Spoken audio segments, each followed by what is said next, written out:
Welcome everyone to Wisdom Saturday, and the topic today will be the internet income. How to take this fabulous time in which to be alive, the internet, and enhance that opportunity that is now presented to us into bringing in possible income. How do we do that? How do we make that happen? And today, I am so thrilled to have these guests on today to remind us and give us strategies and tools in which to use on this opportunity called the internet. Have them talk about what we can do to work with this huge opportunity and bring in some income along the way. First, we have, and I'm going to introduce the guest. 1, 2, 3 people. Yeah, 3 people. And I'm going to let them introduce themselves to you. First, we have from California, which is a little early out there. It's not 11 o'clock. It's 8, 9, 10, 11. Yeah, not 8. So bad. Yeah. So Allison Kluger, who is a producer, and I'll let her continue there. Allison, good morning. Good morning, Kerry. Good morning, everybody. I'm so happy to be here. Kerry and I have known each other a long time, as Batt and I have as well, from our TV days. I spent over 20 years in broadcast media, Good Morning America, The View, Home Shopping. And when I came out to California, I pivoted to more different platforms like digital and internet. And after many years in this business, I decided to pivot to education, and I now teach at Stanford's Graduate School of Business. The courses that I teach are strategic communication, personal branding, strategic pivoting for your next chapter, reputation management, executive presence, and media training. And I've been doing this for 8 years, and I actually really love it. But I also have my own private consulting business, and I coach people on all forms of presentation. Great to have you here, Allison. Fabulous. Thank you. And then we have Mr. Batt Johnson. Hello, Batt Johnson. Hello, Kerry and everyone else. I am basically a radio broadcaster turned actor, communication consultant, Argentine tango dancer and instructor. I know it's a weird combination of things, but I started my career in my hometown of San Diego, California, as a radio broadcaster. And I worked all across the country, from San Diego to Phoenix, Arizona, to Pittsburgh, Pennsylvania, Los Angeles, California, Miami, Florida, Kansas City, Missouri. And NBC brought me to New York in 1977 to work on WNBC radio. And since then, I worked for numerous New York City radio stations. In 1980-81, I decided I wanted to become an actor, so I started studying acting, and I've done some plays and some movies and tons of on-camera television commercials, voiceovers, cartoon voices, corporate film for some of the largest corporations in the world, like AT&T, American Express, Siebel, Geigy, SmithKline Beecham, blah, blah, blah, Incorporated. And I started writing. One day I decided to buy a laptop because I was tired of writing everything down on a long yellow legal pad. So I bought a laptop and started writing. And since then, I have written 4 books. My first book is a book called Powerful Principles for Presenters. It's a book it's a public speaking book for executives, actually for anyone, because I use that book also with my media training. My second book is called Rich and Famous in 30 Seconds. It's a television commercial acting book. My third book is a jazz book called What Is This Thing Called Jazz? And my fourth book is an Argentine tango book. I was working on another tango book, and then the pandemic hit, and I figured no one would be interested in dancing because we can't dance any longer because we can't get close. So I started working on my memoir or slash autobiography slash life story, and I'm working on that right now. As a media trainer, I've worked with architects, business executives, doctors, lawyers. I do media training for the NBA. I've done that for like 20 years. Worked with the National Tennis Association and United States Air Force. I teach at the New York Institute of Technology. I teach a course called Media Performance and Presentation. And I started the course. My first book is a textbook in the course. And I've been doing that for 21 years. I also taught at Cornell University, New York University, and Mercy College. And that's basically who I am and what I do. Fabulous. Great. It's so great to have you here, Batt Johnson. Thank you. To add some value to the internet income today.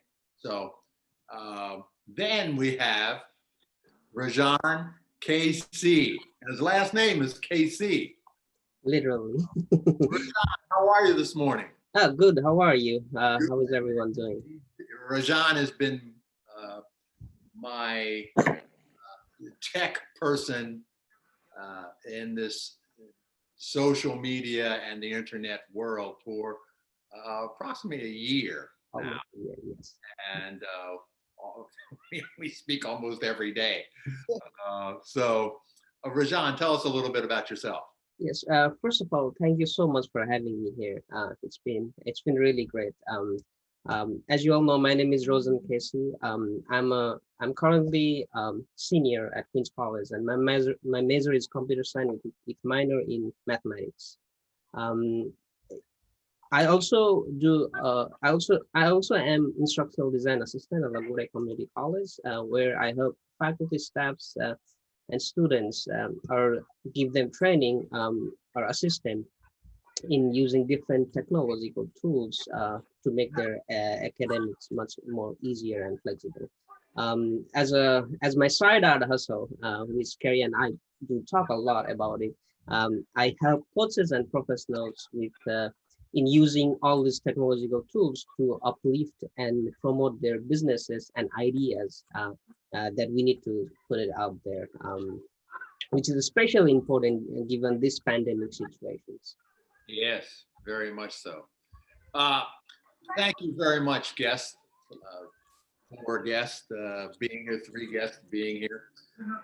This Wisdom Saturday internet income is all about taking your projects, taking your ideas, and getting them out there more effectively, getting them out there. Now, this is the time to be alive as far as the way we communicate, and the way we can get our products and service out there and add value to other people's lives. So let's see what strategies and tools we can pick up, we can get, we can use that helps us in this way of getting our ideas and our products and our services out there. The first thing, Allison, I want to ask you is how do I create a personal brand? Everybody needs a brand these days. How do you create it? How do you make it? And what is branding? It's a big question. I want to say that personal brand is very important, as is any sort of branding for your business. If you have a service or a product, the great thing about personal brand is it needs to be involved in some sort of origin story of who you are. And the great thing is no one can be you. So when I talk about having a secret sauce, that's an integral part of what your brand is. It used to be that people who ran companies or who managed, they were in the background, and CEOs, you never knew who the names were. But now in this age of social media, everybody is known. And if you're the head of a business or you're head of some campaign, your values, your beliefs are really going hand in hand with the company. So in a way, it's much more exposing than it used to be. So there's an exercise that I teach my class in personal branding. I teach this course with Tyra Banks at Stanford, and it's from a book called Branding Pays by Karen Kang, Kang. And I'm going to share my shots for my screen for a second.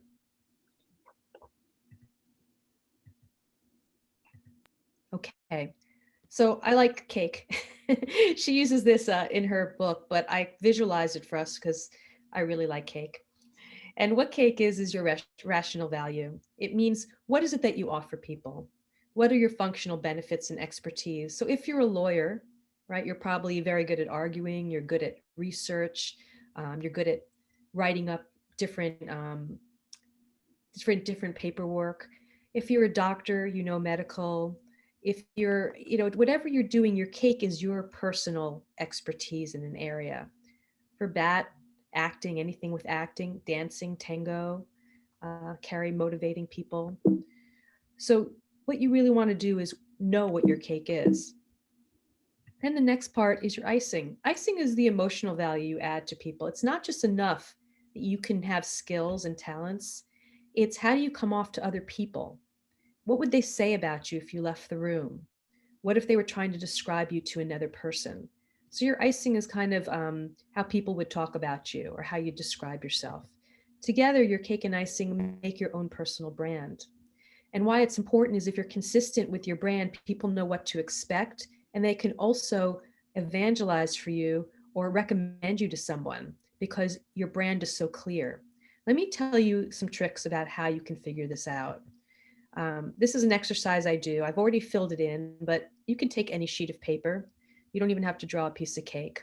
But what I recommend is listing all the positions that you've had that had some impact in your life. For me, these are jobs that I've had, but you can put community theater, athletics, volunteerism, interning, even being a Girl Scout or a Boy Scout in the early years. That takes certain kinds of skills. My skills on this are going kind of in a sideways S. So it started with a TV producer and then a TV host and then an executive producer and so forth and until I ended up as a lecturer. What you do then is once you list all these positions, you write your cake underneath the title. What is it you're delivering in those jobs? So for me, if you look at my cake, creating content comes up almost all the time in whatever position I have. Being innovative, being a problem solver, coaching talent, and I'm an expert at messaging.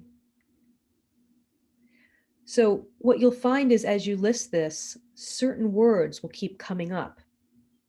And those are part of your personal brand. And you want to circle those and put them in the middle or to the side. And then you want to figure out what your icing is. So for me, I'm also innovative, is how people describe me. Friendly, calm, except not to my children. Take charge, confident, reliable, delivers results, multifunctional. If I were to create a resume or if I was to create a narrative about myself, you would see all of these words of my cake and icing somehow factor in to how I would describe my personal brand. So if someone wants to work with me, they know that I'm an innovative person. They know I'm really good at messaging. I'm great at coaching. I'm a problem solver. I'm friendly. I'm calm. So all of these things. And the more you find differentiating factors, words that maybe not everybody uses, that's what gives you an edge. So let me stop sharing for a second and see if anyone has any questions. So that's an exercise you can do.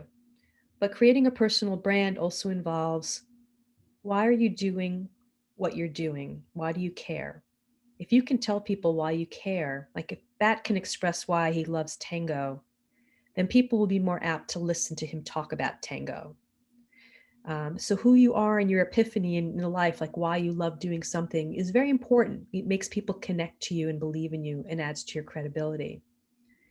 A personal brand also can be quirky. I mean, look at Michael Moore, the director who wears baseball caps everywhere. You might say, well, that's not really appropriate, but he's made it his brand. So you know that even if he's going to the Oscars or going to a movie premiere, he's going to be wearing t-shirts, jeans, and a baseball hat because he's made that his personal brand.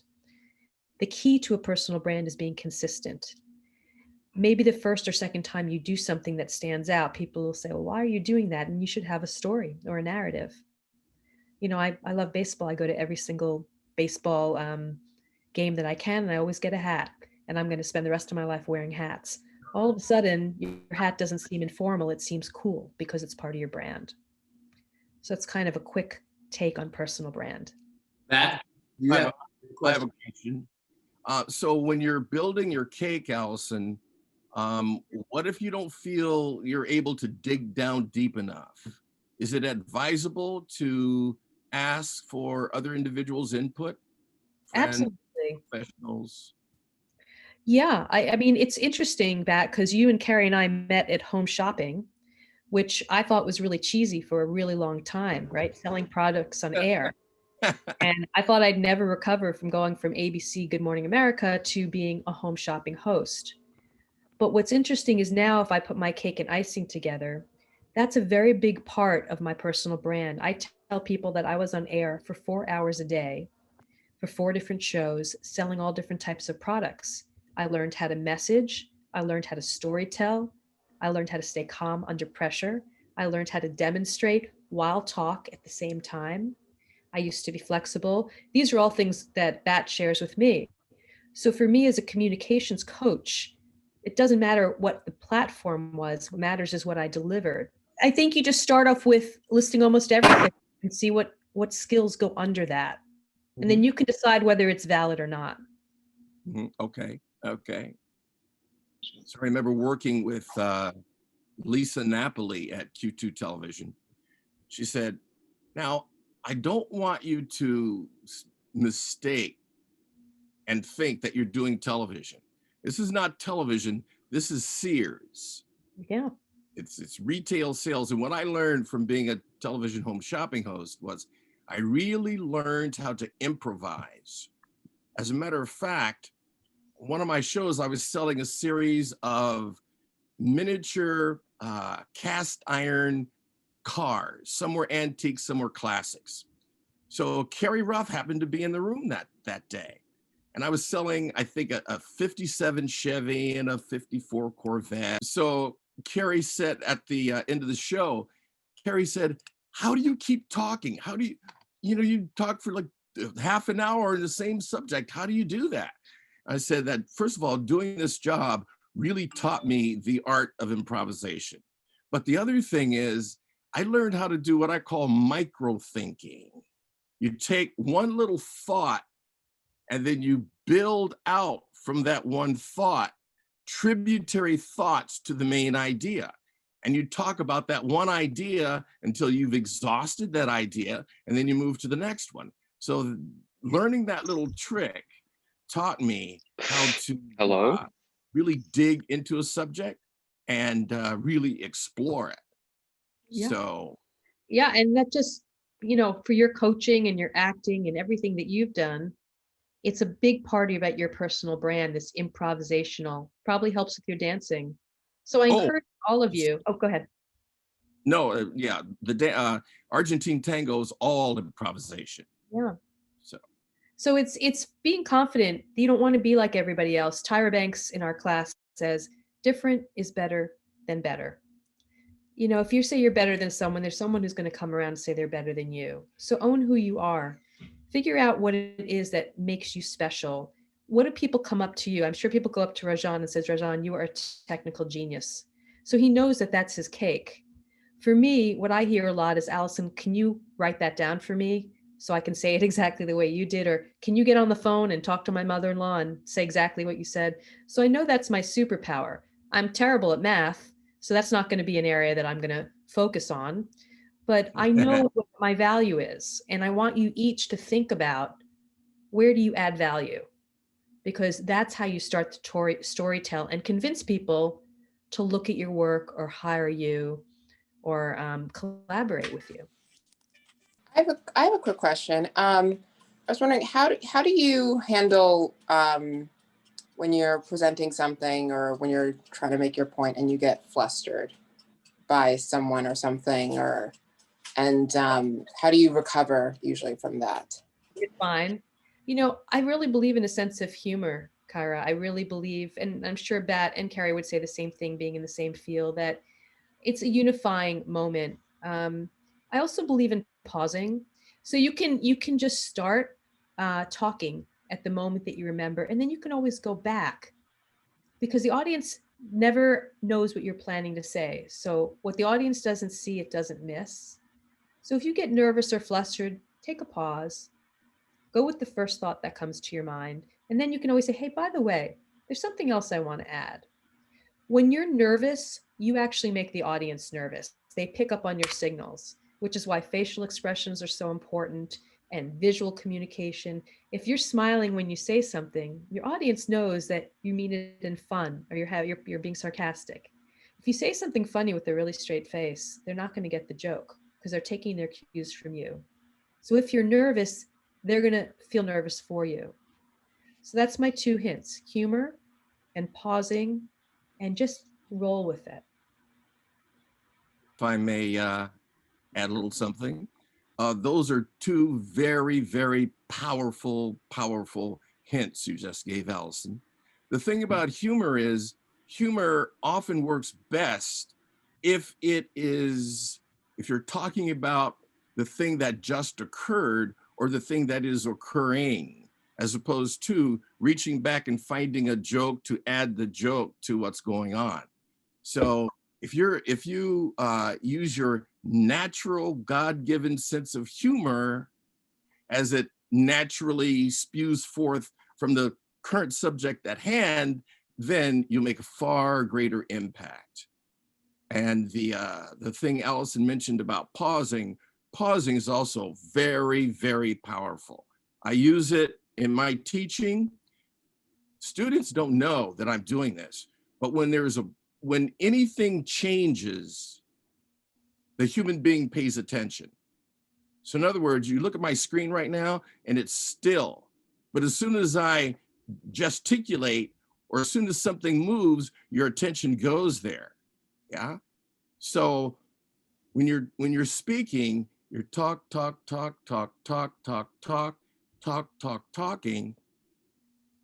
and then you pause. People are waiting for that next thing. They really tune in to what's coming next.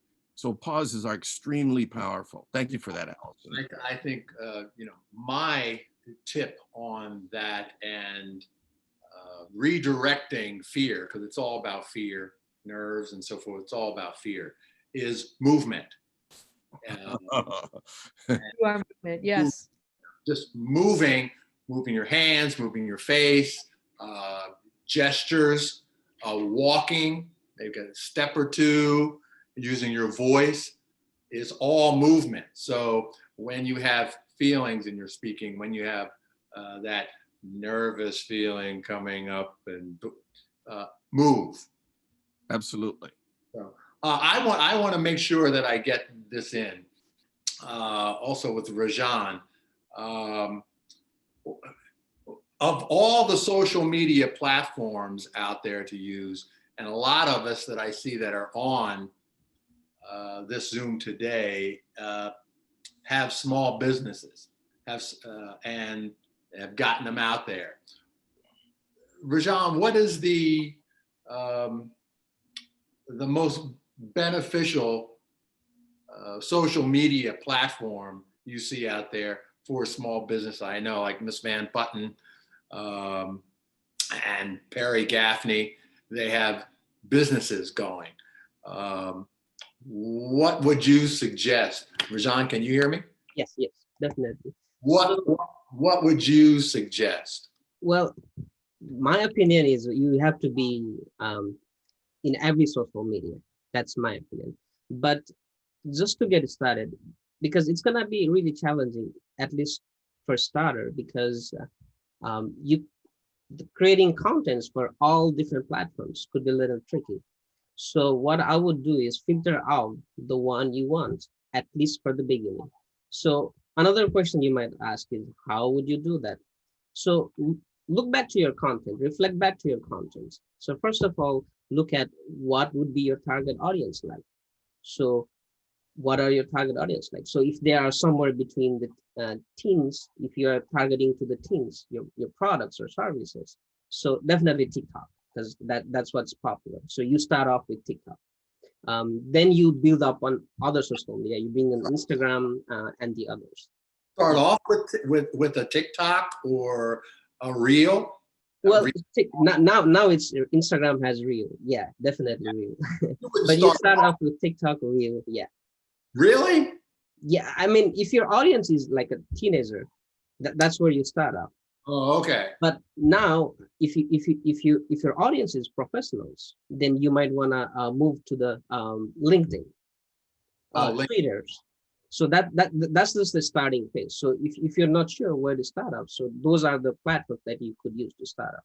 And then while you build content for one, you will slowly get the idea of how to build the contents for the others. Because the contents could go one-on-one, hands-on-hands. One content from one platform can be used in the another platform in different way. It's just the way you're communicating. So the way you're communicating on Instagram or TikTok doesn't necessarily have to be the same way you communicate on LinkedIn, because those are for the professionals. So you really have to leverage where you want to put your contents out there and what are the audience like and what do you want to send the message to. So depending on that, you have to use all these platforms that's out there and create a content.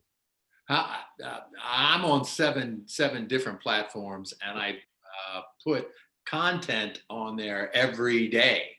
Yes. Is that too much? Well, no, definitely not. Contents are never too much. It can never be too much, because once you have the content ready, because the whole idea of you is sending messages out there, that giving a vibes that you exist. So someone go and look it up on your name, they could see you're active on all those platforms and they will be interested on you. So that's the whole point here. So there's never like too much content, but the only thing you have to consider is how you're communicating with your audience and how you're interacting with them. So that's the key to creating any content. Can I jump in for a second? Yeah, yes, sure. So great advice, Rajan, and you're speaking like a true millennial or young person. So congratulations to you there. Speaking for my age group, I really believe that LinkedIn is the most important platform if you're trying to build your career, because that's how you're found. And people are now not giving out resumes. They're looking on LinkedIn for you.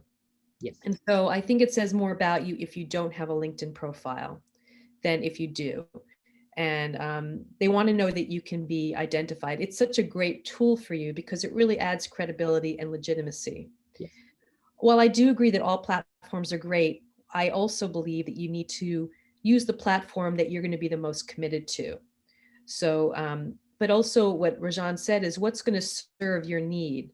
So for me, doing TikTok probably wouldn't serve any need except to make all my friends laugh. Mm-hmm. However, if I were going to promote something, the element of surprise of maybe me doing a TikTok dance and maybe holding something or promoting something, that element of surprise and unexpectedness could really work in my favor for marketing myself.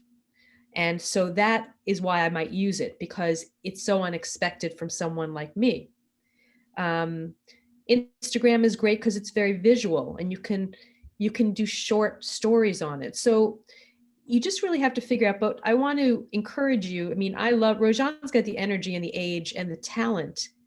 And obviously Kerry does too, to do all these different platforms. But it can be overwhelming if you feel you have to be on every platform. Sometimes I say, pick your poison and do it well. Pick one platform. I like to. Yeah, 1, 2, or 3. Yeah. You know, if I were to say, I'd say LinkedIn, Instagram, And Rajan, what would the third be? Facebook. Facebook. I'm on Facebook. So those, I'm on Facebook, LinkedIn, and those are the three I use.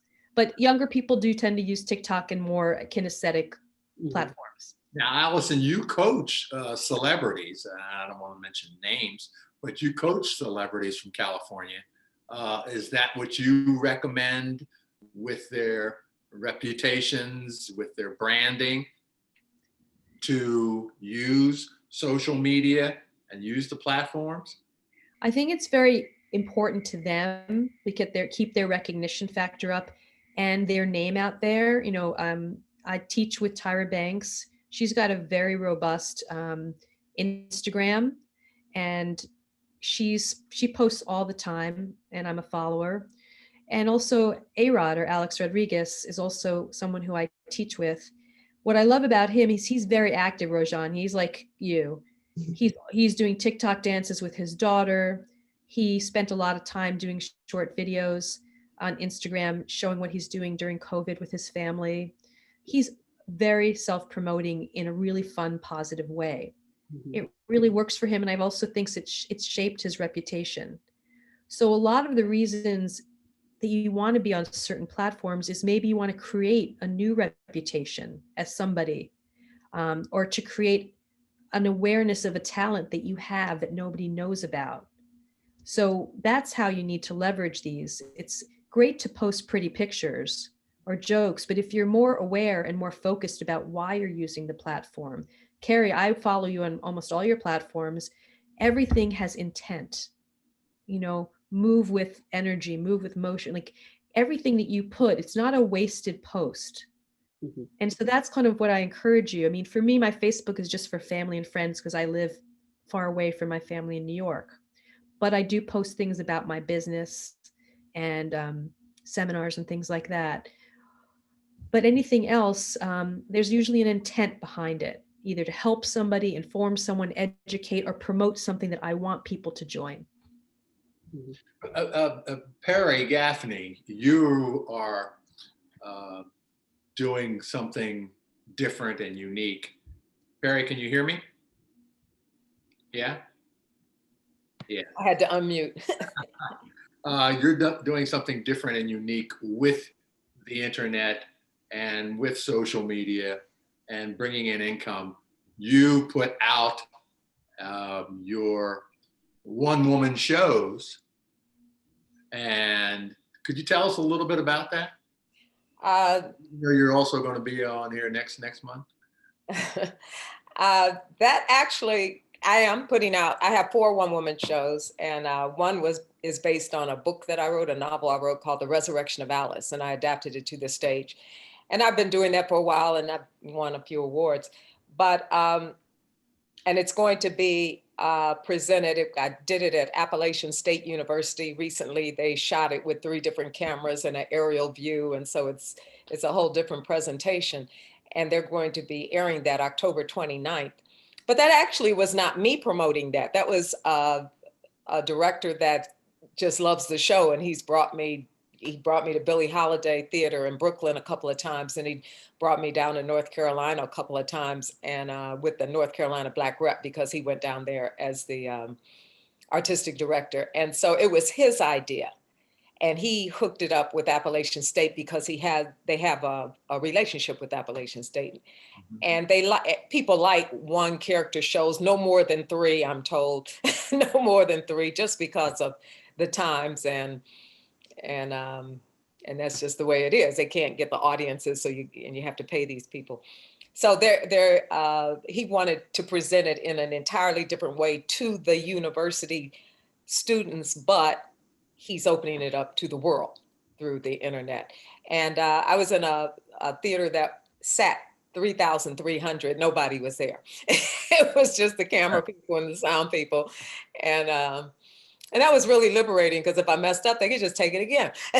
But anyway, so that was an opportunity that was given to me, and it works well. Another theater, the Essential Theater out of DC, they had brought me, and I was nominated for a Helen Hayes Award. I did not win.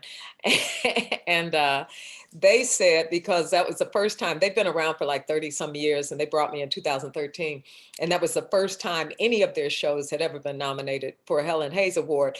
So in this pandemic period, they wanted to present the show that got them their first nomination for Helen Hayes. And so they are doing that same show, but they're doing the original.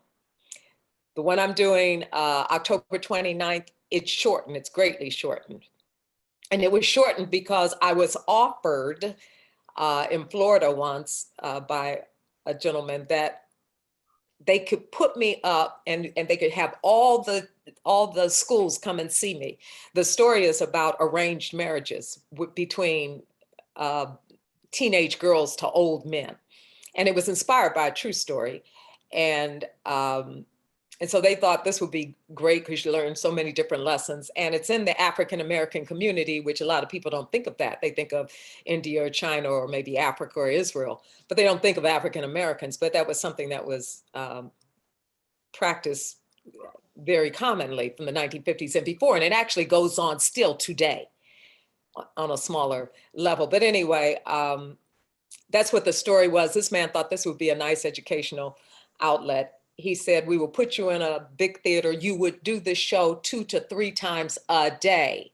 And I said, okay, I've done it twice in a day, but 3 times, that's a lot. But okay, yeah, I think I can do it. And he said, but it has to be an hour long. So that's why I started shaving it down. So the show that is going to air on October 29th is about 85, maybe 90 minutes.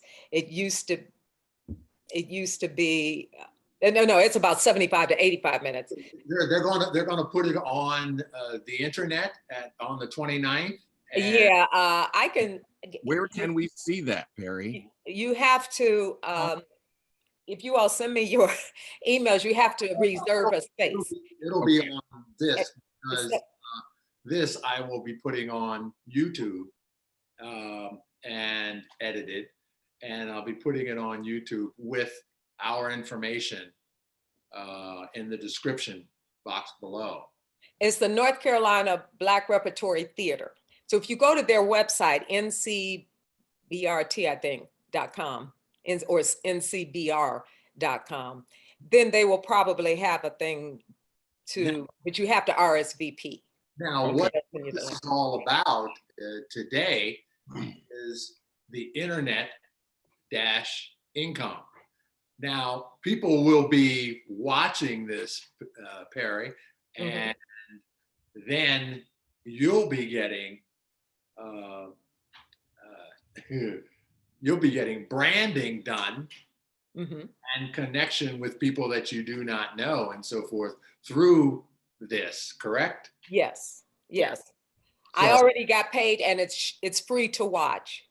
The one from the Essential Theater, when they'll air it, they're going to do it on YouTube, and it's going to ask for donations, but that too would be free to watch. And it's 2 different productions. But you already got paid for putting your project out there on the internet. Yeah. That's it's a wonderful opportunity. That's what it's all about. Thank you for telling us about that. Miss Van Putten, I want you, before I go into more my questions for the guest, but Miss Van Putten, how are you doing with your film business?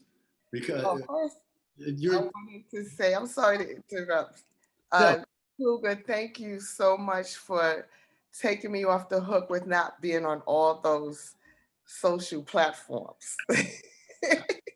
It's hard for me to maintain so many, but I'm already on LinkedIn, and I'm struggling on Instagram, and I'm not on Facebook, but at least I know I'm doing a little bit. But hearing you say those words really helped me out a lot. Thank you so much.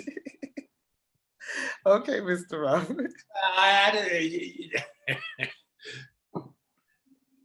I want you to put out that content, all that content that you have, and that you do, because you also edit videos. You go out and film you're a newscaster. You go out and get information and then put it online and so forth and so on to build your following. But I don't want you to walk away with Allison Kluger's idea of just a few every now and then social media platforms. I don't want you to walk away and say, oh, okay. No, I realize the importance. For me, it's just having the time and finding really good content to put on. You know, I'm really restricted right now. I don't want to, the question is, why am I putting this out here?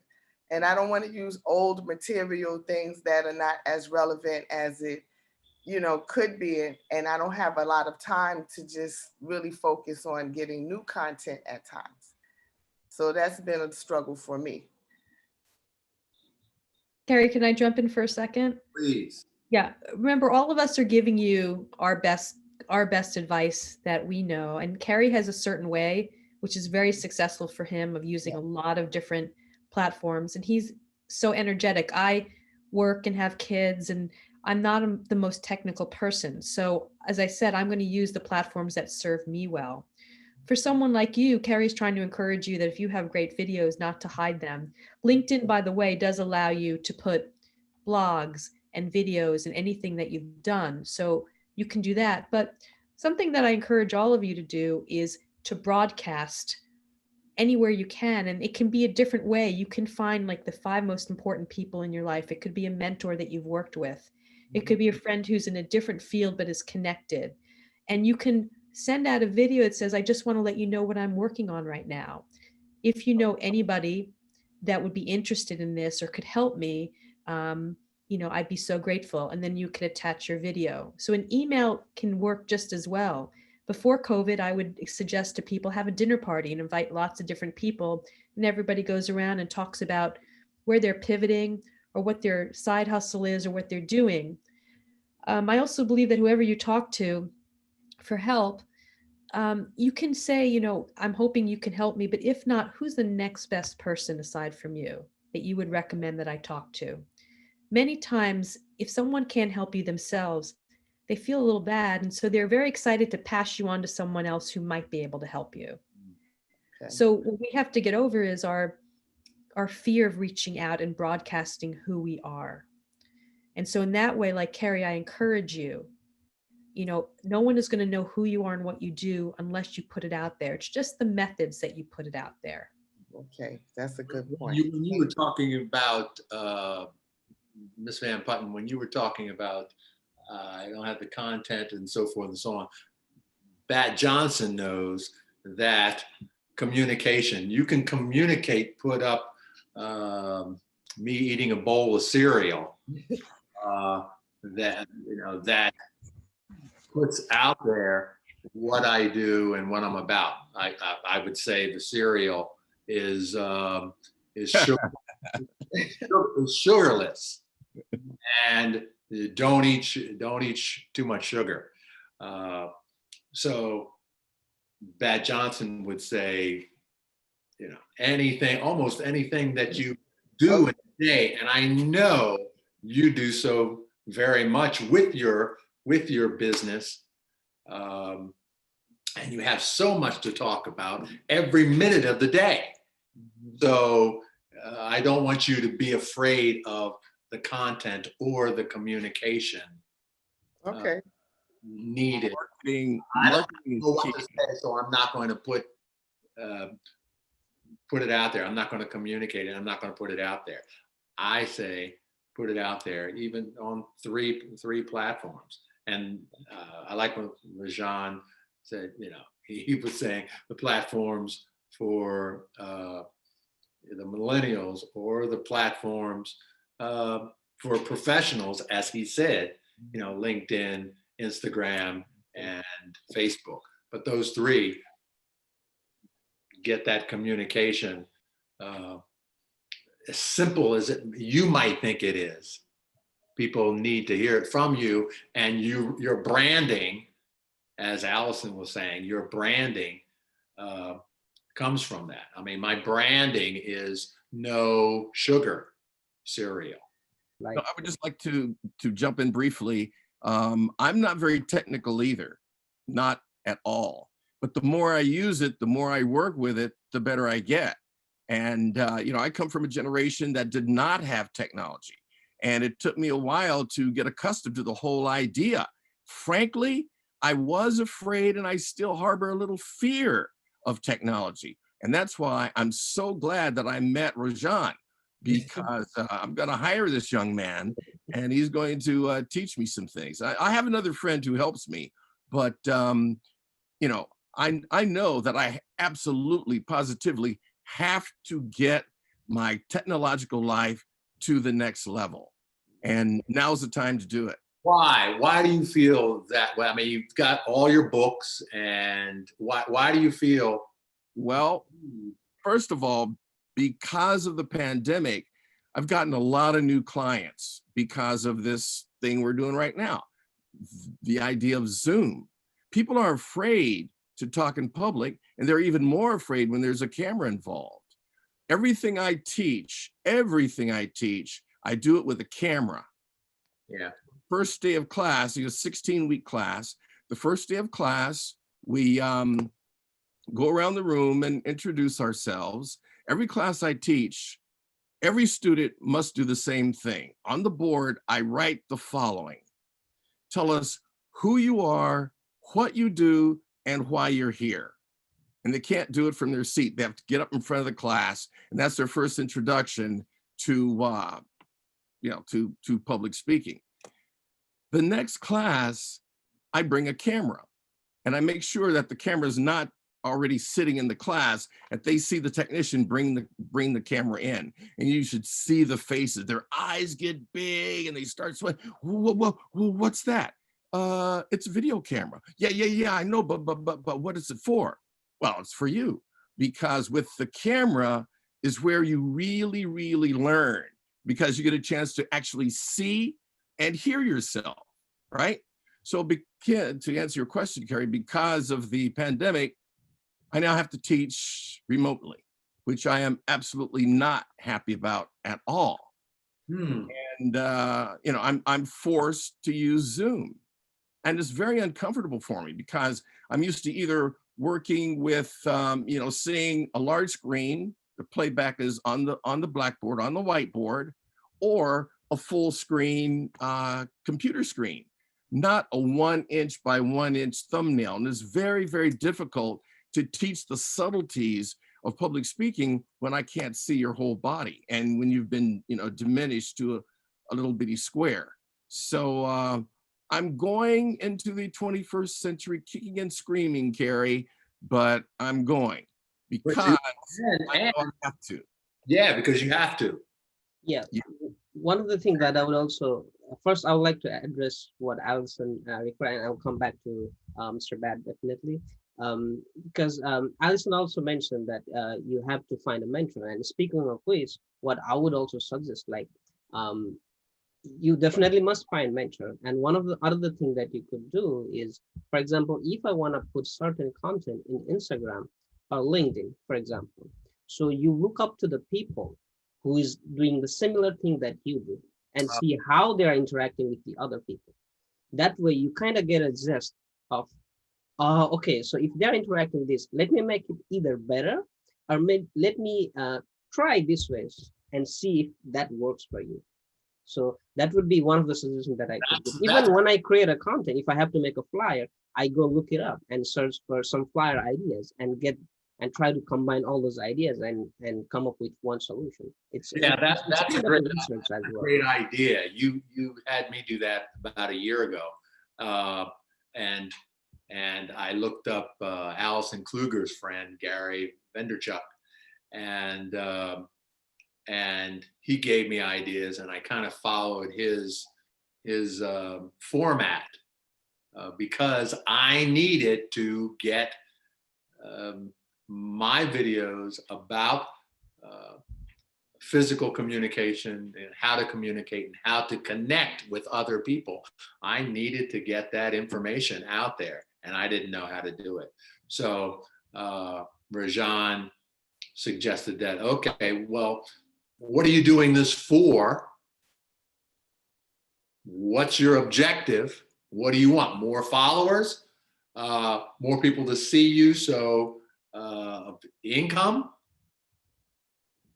You want 1,000 followers so you can have a company contact you? And Rajan kept saying, what are you doing this for? Well, then find a mentor that's right there on the internet. What are you doing this for? I know why, Ms. Van Putten, you're out here. You have all this content, and I see all this talent over the years and what you could do. But so I just want you to, and others, and that's why we're here saying, okay, what else? It's communication. Is it branding? Is it getting a mentor? Yes, it's all those things. But you have to know specifically now, even why you know, what it is you really want from this. I know Perry Gaffney, she had the book, has her book. She has a number of one-woman shows, and now she's taking that idea of the one-woman shows, filming them, and then getting them out. So that excites me, and that I say, oh, and bringing in income. If she, sat back at this particular time in history, if she sat back and said, well, I'll wait until this whole stuff is over and wait until somebody calls me, she would still be waiting.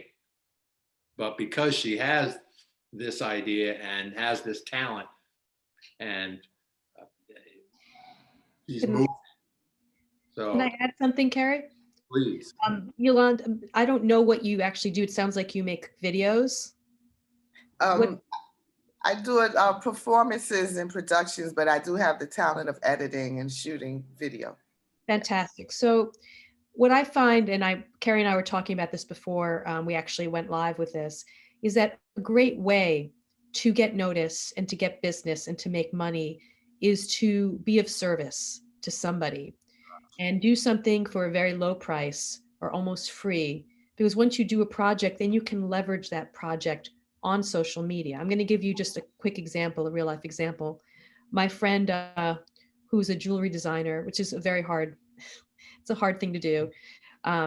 She also likes interior design, and she wanted to kind of wet her teeth on that.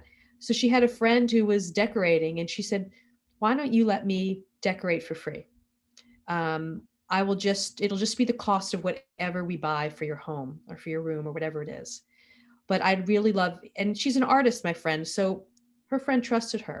She took before pictures, during pictures, after pictures. She did a great job. She didn't get paid, but now she has all these pictures.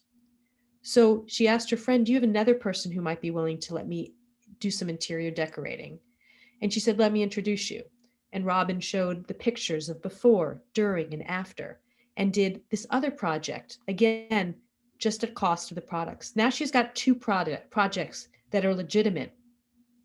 Now she can start her own business, create the website, show the pictures, talk about her background as a jewelry designer, her aesthetic as an artist, and she showed real projects.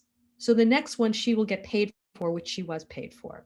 What I'm trying to say for you is, before you can even do your own content, you need to figure out, is there someone you know who would need a video produced for their business, for their personal life, for whatever, and say, look, this is what I do. I'd love to do it at cost or very low cost for you. And then just let me use it in the future. And again, it's all about networking. Do you know someone else I can do this for? Being of service to someone is a great way to promote your brand, get out there, and then leverage the results in a totally different platform. Is that helpful? Elsie, thank you. Thank you very much. Being of service. And you also mentioned, Allison, you also mentioned networking. And one of my questions to you was, how do I strengthen my ability to network? I love this question. I get it all the time, especially in people who are strategically pivoting to a new chapter. I always say, you really just, if you don't ask, nothing happens. You can just sit there. So I encourage people to write a list of people they can reach out to. Sure things, people who will respond to them. Then 50-50, people who know somebody you know, who if you reached out and asked them for advice or a contact, they would probably respond. And then your long shots, which are the people you dream of speaking with. And I have a lot of strategies of how to do it, but because I was at Good Morning America, I would call people, cold call them all the time and ask them to be on TV or let me do something. It was a bonus for them, so it was an easy ask. Not every ask is that easy. But I just got an email from one of my students who took my class, and he said, cold calling works. He said he wanted to meet his hero. He's an Indian student, and this is a VC, a venture capitalist, who's part owner of the Warriors, which I think is a basketball team. And he wrote him an email, somehow got the email, no response. But he didn't give up. He went on his Twitter, and he just DM'd him. I think that's the correct, right? Rajan, is that right? On Twitter? DMs. Yeah. Just direct messaged him, and he responded finally. And he sent me this email saying, I just had lunch with my idol. And he sent me a picture of him. He said, because it didn't work with email, I went to a different platform and was just regularly DMing him on whatever he was saying and saying I'm a fan. And he responded to him, and the relationship started. So the message I'm trying to give you is, don't be shy to reach out. Don't be shy to find out what their platform is and reach out through LinkedIn, through Instagram, by DMing, by Twitter. Because if you're consistent, then sometimes they will actually respond to you. So that's one of the ways to broadcast who you are. And then I say writing an email to all the people who are close to you and who can help you and say, I just want to let you know the direction I'm taking right now. This is what I do. This is what I want to do. Here's an example attached. Do you know anyone who can help me or I can talk with? If you send it out to 50 people and 10 people get back to you, those are 10 leads. And I bet if you got a letter like that, any of you got an email, you would all be willing to try to think, who do I know who can help this person? Absolutely. Because that's human nature. Absolutely. Well, if I may, the way I got started as an actor, the way I got discovered was through my marketing. And what I did was I analyzed what all the other actors were doing. First, send out the headshot. Then they'd follow that up with a postcard. But the postcard looks exactly like the headshot, only it's smaller. So what I started doing was I started designing my own postcards, and every postcard was different from the one before. It looked like this, and it looked like that. And then I'm in this situation, then I'm in that situation. And I literally bombarded every agent, if I was not signed to an agent, and every casting director in the city of New York, each and every one of them, and every person in every office, unless it was someone who worked with women only, or children only, or jazz musicians only, or something else that I was not. But every single person in every office got my postcard. And one of the main reasons I decided to use postcards was because a headshot, the agent or casting director has to do something to see my face. My objective was to have my face, my name, and my telephone number on agent's desk as often as possible. So with the headshot, they have to get the envelope, find their letter opener, stick it in, open it up, reach in, get a paper cut, suck the paper cut, start cursing me, then get the headshot. It's upside down. They have to do all this work to see it. A postcard, first of all, no normal person is going to allow any piece of paper to lie on their desk upside down. How would they do it? How would they do it now? Well, I'm getting to that. I'm getting to that. That's up to you, because I don't, like I said, I'm not technical. I'm giving you my technique, and you can apply it to anything, because I marketed myself as an actor like McDonald's markets hamburgers, right? Yeah. And that's what needs to, that's what we need, you need to do now with this internet thing. Oh, well, that's where Rojan comes in. Batt Johnson, I but said, but let me finish my thought. Let me finish my thought. Go Finish ahead. my thought. So no normal person is going to allow something to lie on their desk upside down. Human nature is going to force them to turn it over and see what it is. As soon as they turn it over, they have seen me, my face, my name, and my telephone number, right? So the same method can apply to anything. I mean, Ford was the world's first mass-produced automobile. Ford today still markets. Why? Because if they don't, people will probably buy a Chevrolet or a Mazda, right? Yeah, and Ford right now and car dealerships are still working with this thing called television, Oh, absolutely. with these commercials on television, spending millions of dollars. They're still in the newspapers too. Hasn't moved to the internet as of yet. This is why the internet is such a Wild West beginning that is available to startups, available to new ideas and different ideas, where you don't have to spend an awful lot. You don't have to spend millions of dollars to get into it. Right. Ford is still there. Now, soon, mark my words, Ford and the bigger companies are going to say, oh, I can connect to more people, and I'm going to take my money and put it into this internet and social platform. They already are. That's when things are going to change for the startups or the ideas or Perry Gaffney's or Yolande Van Putten's. I'm going to say, oh, I need an awful lot more money. So I say strike while the iron is hot now. What are you laughing at, Miss VP? Yeah, Miss Van Putten, you're laughing. Go ahead, Rajan. Yes, I have a question too. I think this question applies to both Dr. Allison and Mr. Batt. So, Dr. Allison, you worked as you've been very engaged in digital platform, internet, and now you're an educator yourself. And similarly, Mr. Batt, you've worked with different companies.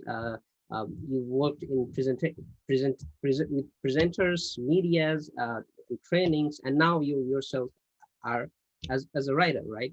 So, one of the things that we as a team, I would like to talk as a team, struggle a lot, because whenever we have some ideas, for example, we have a startup or small businesses, what we really struggle is really filtering what we want, because we want to do so many things. We want to achieve so many things. We have that energy.